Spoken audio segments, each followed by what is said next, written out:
What is up, everybody? Welcome back to Nobody Asked But. I'm your host, Tarek Bryant, and today I wanted to talk about Ice Cube. That's right, the man, the myth, the legend, Ice Cube, and how great of an actor he is.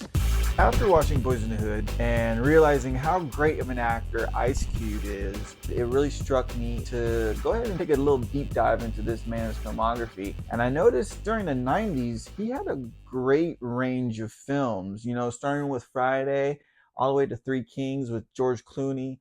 But it was Barbershop that I feel like showed a different side of Ice Cube, a much more vulnerable Ice Cube, portrayed a different character, a different facade than the usual angry black man or Ice Cube that we know from pop culture. Nobody asked me, but when he steps into a different light, because this guy has skills, man. He has tremendous skills, not only in songwriting, but he produces, he acts, and it's really amazing to see him again in a different role than what we're used to, or at least gives you an idea of the range Ice Cube can project himself to when it comes to great material, great stories, great meaning, all that. So nobody asked me, but Barbershop is the perfect movie to showcase Ice Cube's range, and I really wanted to talk about that today in our episode. So without further ado, Barbershop. Let's talk about it.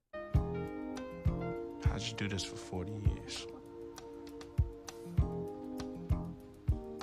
gotta do my own thing. Not that I ask you, bold boy. Barbershop is a love letter to the establishment that it is. That means so much to the black community and is displayed with love and respect throughout the whole film. Going to the barbershop for me began like when I was in, I think, maybe late middle school going into high school, because my mom would always cut my hair when I was younger, when I was like a little kid. The transition, going into the barbershop, my uncle took me to Giants Barbershop on Alum Rock Avenue in San Jose. That's where I would get my cuts from Big Rob. And I remember the feeling, man, the feeling of going to the barbershop, the warmness of it. All the barbers from Loretta to, I forget his name, the guy with the braids. Help me out here, those of you who live in San Jose. You go to Giants, shout out to Giants Barbershop. It was a great community, and it was like the movies. I remember times that some old Asian dudes would come in with DVDs, bootleg DVDs, and try selling them, you know what I mean? I done told you once. I know y'all need some dogs, man. I got this one. If you buy this one, you get this one half off. Don't come back, man. And it was just a great time. I remember leaving there with such a big smile on my face, not only because I had a great cut, but because I was able to be around my brothers and sisters. Everybody was respectful to each other. Everybody was gracious. Hey man, don't y'all forget we're still trying to raise some money for Johnny Brown's raggedy shoes. Scout would be here. I need $20. $20. Let's give it up. Let's give it up. Come on. 5 minutes. Hey, man. Where you going? Man, you see that attitude? You can't cut my hair like that, man. I'll be back Don't later. be scared. Ice Cube's portrayal of Calvin, in some ways it reminds us of ourselves, We always want something grander, or at least for ourselves, not really realizing the blessings that we already have. And so in Calvin's case, he sees that he is still under his father's shadow. When you get that job, Oh, come on, and you Calvin, get some man. money. Don't do me like that, Oh, dog. Come on, man. don't Just a do- little edge up, No, man. I don't cut these hairs nose for free. hairs. Out Come the on, man. door. Calvin, your father would have hooked me up. Go get hooked up. Oh, come on, dog. Don't do me like that, Calvin. And he wants to break away from that, which, we all can relate to. We want to cast our own path. We want to do our own thing. And from the looks of it and from the sounds of it, when he discusses it with his wife, this is something that he's been doing for a long time. He keeps doing this, and it's like he doesn't keep on with it. And again, that reminds me of myself, because I try something, and then, if it doesn't come right away, try something else. So seeing Ice Cube, like I said, seeing Ice Cube in this role, it's such a vulnerable role, bruh. The fact that we see Ice Cube get chased by this other dude, and we're known for him coming up with AKs and just representing that gangster mentality. The scene, that in itself is something that's different. We're not used to seeing Ice Cube like that. No! Take this money. I don't want it. Take it. I don't want it. This money. You look like Barry Sanders.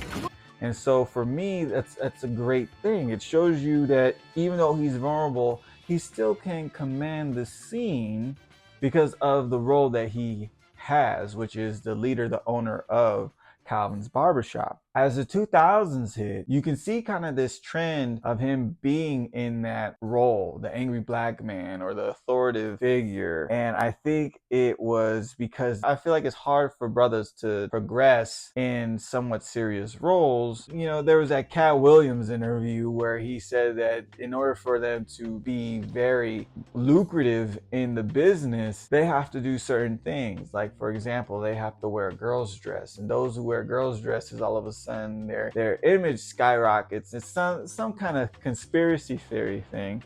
All these 90s films were brilliant. You go from Friday to Three Kings. Definitely I'm gonna want to go back and see Anaconda. I rewatched that Anaconda trailer. That movie looked crazy. I'm probably gonna watch that again. The stuff that he comes out with now, even though it's great and funny, it's the same thing. No, you guys not hearing me. When I took the shop over 2 years ago, I didn't know what I had. I was young. I didn't know. Hold tight, man. What you trying to say, Calvin? If you stayed this long, press that like button and subscribe, because there's going to be more videos coming out soon as the month progresses, especially July. It's going to be a fun month. That's all about summer, baby. You know, it's somewhat of a send-off as well, because you know, after this movie, the 2000s hit, you know, he did the sequel, and then there was another sequel to it. Barbershop 2 was actually great. Maybe they should have stopped it there. And there's Are We There Yet? Are We Done Yet? And I was done, bro. I was done. I wanted to see more of that range that we saw in like Boys in the Hood. You know, even though he played a gangster or whatnot, Doughboy still had relatability, emotion to him, in the sense of he still loved his brother. He loved his mother. They had all this foreign shit.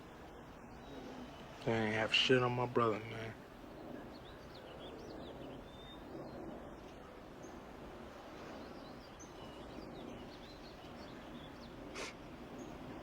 I ain't got no brother. That's great acting. Fast forward to Barbershop. In the Barbershop, and you see him a lot older, you see him a lot more mature, and you still see the ability for him to convey that conflict. Father died broke and frustrated for trying to help But out in this look, damn neighborhood. Look, your daddy may not have had a whole lot of money. Oh, but he was rich because he invested in people. Deciding whether or not to continue down this road that his father has left for him, or give it away, in the sense of trying to discover something for himself, discovering along the way that this was what was meant to be. It's more than just a brilliant, gifted story of personal growth and discovery of what we take for granted, pretty much. It's also a story of how karma can really come about, because when it comes to Anthony Anderson's character, you get to the point where it's just like, bro, is it worth it? Anthony Anderson. Is it worth it with his ATM right now, man? There's a lot of discussion within it about the black culture and how we perceive our own selves. It's a history lesson as well. Go ahead and check out Barbershop.